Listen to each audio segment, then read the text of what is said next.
Welcome to my channel. This is Abhinay and you are watching now Astro and Thinker Abhinay. आज हम discuss करेंगे नशे के बारे में, एडिक्शंस के बारे में। देखिए, एडिक्शन कई प्रकार के हो सकते हैं। एडिक्शन का कुल मिलाकर संबंध होता है कि मेंटल स्थिति को डाउन में ले जाए, मेंटल स्थिति को हमेशा डाउन की तरफ ले जाए। ये जो एडिक्शन होती हैं, नशे होते हैं, ये जो हमारे शरीर में कई प्रकार के हार्मोन्स होते हैं। जैसे आप जानते हो कि 4 प्रकार के हार्मोन होते हैं जिनसे हमें आनंद की अनुभूति होती है। तो कुल मिलाकर एडिक्शन का काम यही होता है कि इन 4 प्रकार के जो हार्मोन्स होते हैं हमारे शरीर में, इनको स्टिमुलेट करते हैं ये। इसलिए इनकी आदत पड़ जाती है व्यक्ति को, क्योंकि आनंद लेने के लिए, मज़ा लेने के लिए बार बार इंसान नशे की तरफ जाता है। अब देखिए, अगर यही बात हम कुंडली में अप्लाई करके देखें तो हमारी जो लग्न चार्ट में, कुंडली में 2nd हाउस होता है धन भाव और 6th हाउस होता है। तो इन भाव में अगर एक दूसरे का आपस में संबंध बनता है, जैसे अगर एग्जांपल दें, 2nd हाउस में कोई ग्रह बैठा है, मान लीजिए शनि बैठा है, और 6th हाउस में शनि का डिस्पोजिटर बैठा है, शनि बैठा है या शनि का डिस्पोजिटर बैठा है, तो इसकी पूरी श्योरिटी बन जाती है कि यहाँ पर एडिक्शन के योग बन सकते हैं।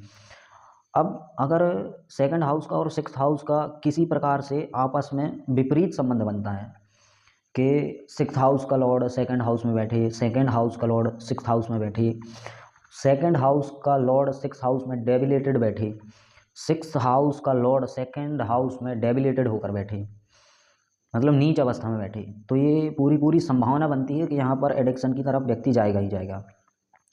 अब इसके लिए कुंडली में मून को भी देखना पड़ेगा, चार्ट में मून को भी देखना पड़ेगा कि मून की स्थिति क्या है।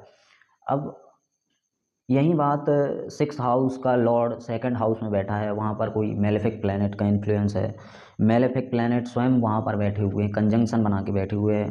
एग्जाम्पल के तौर पर राहु, केतु, शनि।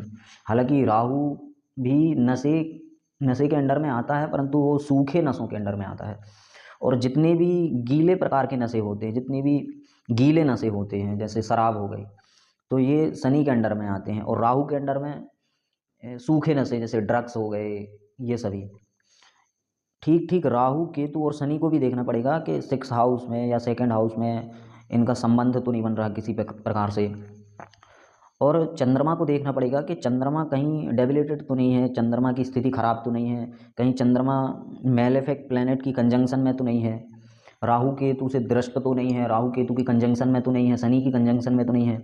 अब ऐसा क्या होता है कि शनि की अगर कंजंक्शन में है तो व्यक्ति मेंटल तौर से बीमार रहेगा, मानसिक रूप से परेशान रहेगा। तो इसकी भी श्योरिटी बन सकती है कि जो मानसिक रूप से परेशान होता है व्यक्ति, वो ही नशे की तरफ जाता है।